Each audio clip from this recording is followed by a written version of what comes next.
What's up guys, it's Ayaz here, and today I'm going to share with you how I went from $0 to $1,000 on a brand new store, a brand new pixel, brand new product, brand new niche in under 5 days.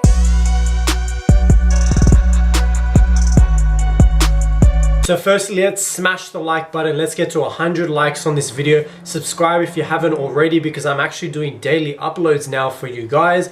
And also make sure you click the notification bell so you know when I upload my next video. Okay, so here's a few screenshots of the actual $1,000 so that you guys can see. It was this month. I think I started, was it on the 2nd? Or the 3rd, I think it's 2nd or the 3rd of December. I started the store, started driving traffic to it, and you can see it's only been 5 days and it's just over $1,000. So how is this possible for you? So the first tip is to focus solely on your product. Now I actually spoke about this in my previous video. It was also the first tip as well. Focus on your product. So what I preach, I actually do, and I'm showing you proof of what I'm saying is actually working. So focus solely on your winning product, your first one, your second one, to get it there. This product just happened to be one of those products that was able to make me in the first day, I think it was $200 or something like that, right? So there's different products that can do different things for you. I'm going to be scaling it soon, so it's not going to stay at $200 a day. But if you guys aren't sure about how to scale, I would rather you go out and find multiple of these $200 products and then scale it from there. So like I said, you only need to focus on those winning products. This store has 2 products on this store. Out of the entire store, there's only 2. Right? The second one is actually something I'm about to test. So originally there was only 1 product on the store. There's a lot of people who say you need 10, 20, 15 products on the store. I wanted to test it out to see how well it can go with only a single product on the store. If you really needed to waste time to do all these additional things, I spoke about in my last video as well, that worrying about your store is nothing that you need to concentrate on in the beginning. Because if you aren't driving traffic, if you aren't getting clicks on your ads, there is no point wasting the time to make your store look good or make it look perfect, right? So like make it look clean and ready to go as quickly as possible, and then drive as much traffic as you can and fix the store while you're driving the traffic, because then you can test little things if it does make a difference for you, or if you can just leave it. Because you'll be surprised, maybe the clean, simple look that you initially started with is going to be better converting than when you change it to a color, when you change the description text size, when you change the button text, when you change the button color. You'll be surprised, maybe they don't even make that big of a difference for you to even worry about them. So if you did all of that before you had found your product, you would have wasted a lot of time in getting started and driving traffic and actually making money. So the main focus here is actually to find your product. Now how I test the product is usually between 7 and 10 interests, or 7 to 10 ads I should say. So they could be stacked interests, they could be single interests, they could be narrowed down, flex targeted them, whatever it is, based on the product, based on the niche, and based on the target, how broad is the target, right? So I usually do 7 to 10 different audiences targetings. That way I'm very confident in the way that I target, that I take a broad angle or broad look at the whole entire market and target specific different areas of that market in different ways. So that way I know that if the product doesn't work after these 10 or 7 to 10, then I am very confident that the product for me personally is not going to work. So there are variables on how some products can work better for other people.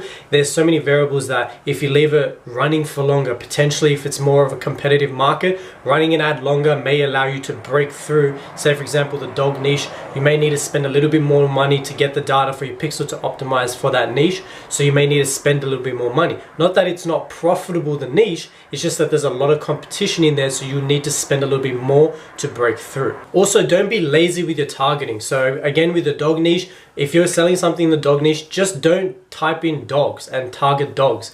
1, it's super broad, and 2, it could be anyone. Like if you like a dog video on Facebook, you necessarily don't have a dog. You could just like it because you think it's a cute dog, or you tag a friend in it. Facebook tracks all of that, and you, after a certain period of time, if you do 2 or 3 of those, you get thrown into that dog category, right? So you want to make sure that you're not just targeting or being lazy with your targeting, expecting it to work. So do some research in the keywords and the interests that are going to work for you. The next thing is make sure that your pricing is realistic for what you're offering. So how I price my products is a minimum 3 times what I buy it for. So if I buy for 10, I'm selling it for 30.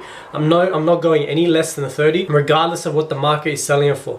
The market can tell you what could be worth in your kind of in your range. So you can look at what Amazon's selling for, what eBay is selling it for, what other Shopify competitors are selling it for. But in the end, I do not go under 3 times the price that I buy it for. So if I do buy it for $5, I can potentially sell it for 15. But in that case, for me, if I'm buying it and it's got a higher perceived value and I think it's worth more than 15, then I'll go 4 or 5 times that, right? So I have bought products for $6, sold them for 25, right? So that is like 4 times the price of what you're buying it for.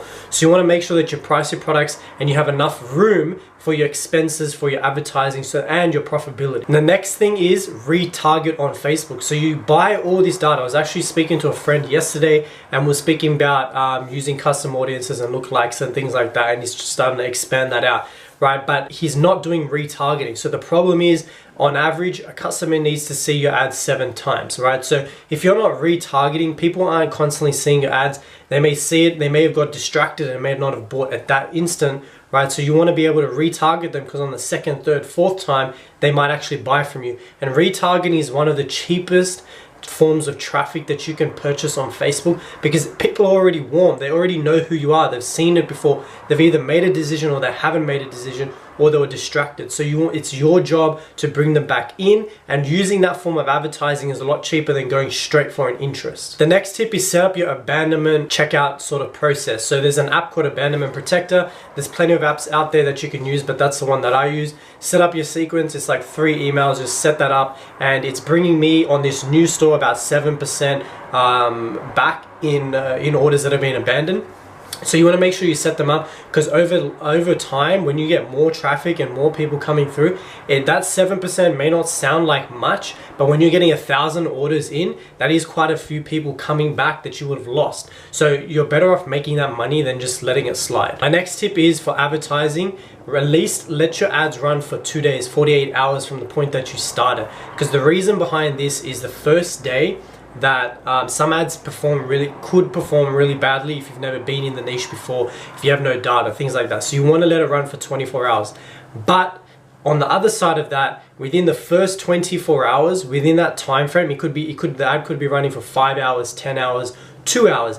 If I get a cost per click, or no cost, like a no click or a cost per click that is above $2.50, it's automatically turned off. I do not waste time with it. I do not let it run to 5. Do not let it run to 10. Let me see how it goes for 48 hours. No, because I don't want to waste the money that potentially could be used in another ad or when I'm scaling, right? So I do not waste my time with anything above $2.50 per click, unless it's a higher price item or in a very, very competitive niche that I feel like that I can get into. That's a different story. But if you're just testing a product out and you're not too sure about, I would not test a product or test an ad, continue letting an ad run that is above $2.50 a click, because from my experience, and I've let them run, so from this I've said, okay, well, it started off bad, let me see if it improves over 3-4 days.